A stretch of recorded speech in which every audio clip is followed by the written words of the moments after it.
Hey everybody, happy Monday and welcome to another week, another round of Weather Weenies. We have Ryan Breton, Alan Holt here with us. How are you? Doing well. It's a special day. Why is that?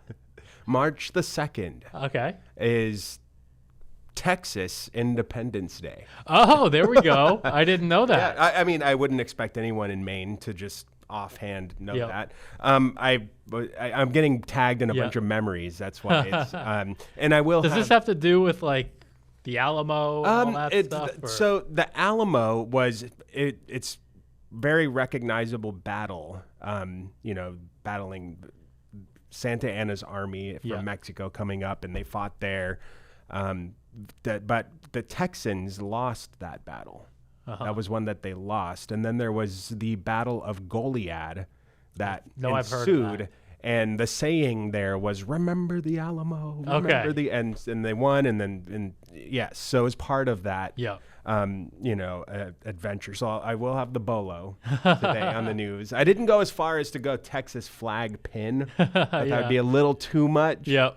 But I have some facts. Yeah, go for it. Can we run through them really quick? Go for it. Because it's interesting.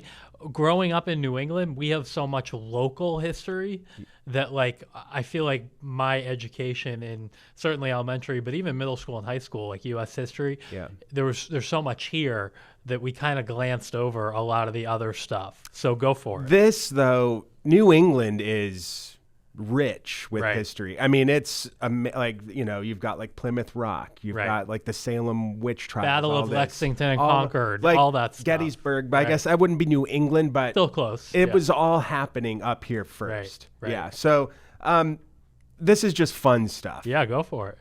The largest state capitol building is in Texas, of course. That's an easy one. Yeah, Austin. I've seen it. Yeah, it's big. It's a big one. Downtown Austin. The first frozen margarita machine was made in Texas. You're welcome. Yeah, we're grateful for that one.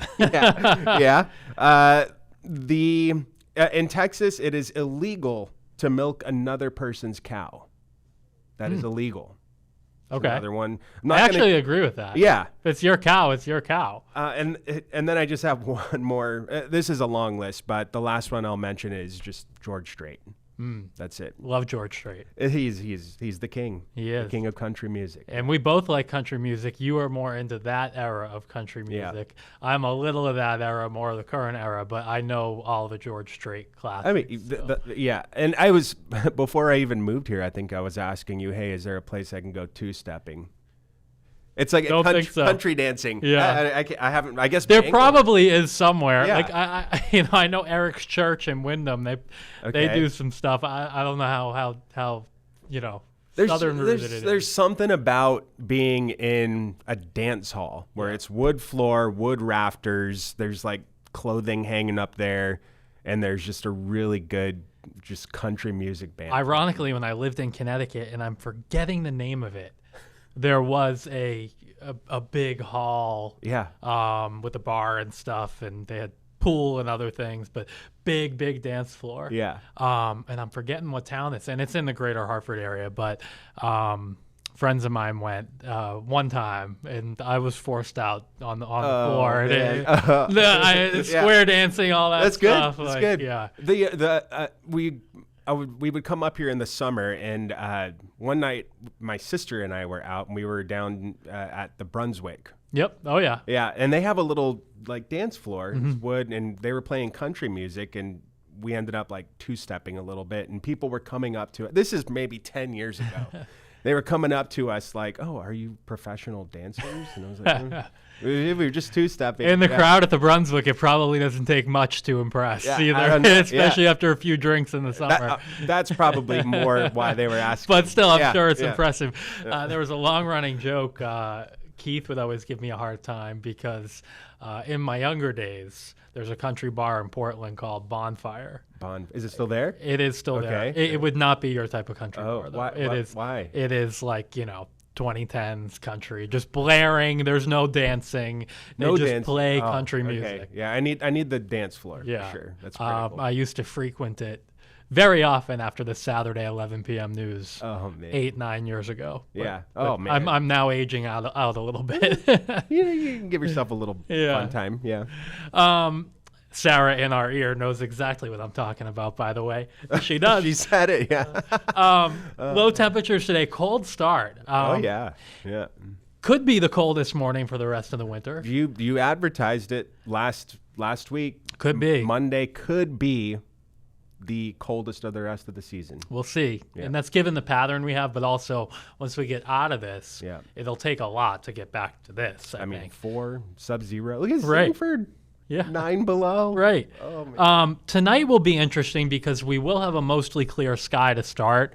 And if the wind stays light enough, we could at least dip into the single digits. Probably not going to be as cold as last night. I could see Portland not getting down to 8. It could stay at 10 or 12, but it kind of depends on when the wind starts to kick up heading into tomorrow. This little thaw we had Saturday coupled with the little bit of snow we had Sunday, which was nice, but I loved that snow. It really firmed up what's on the ground. It's way icier. It's not, you can't step through it as easy. Well, now you're getting the freeze thaw, too. Yep. So here we go.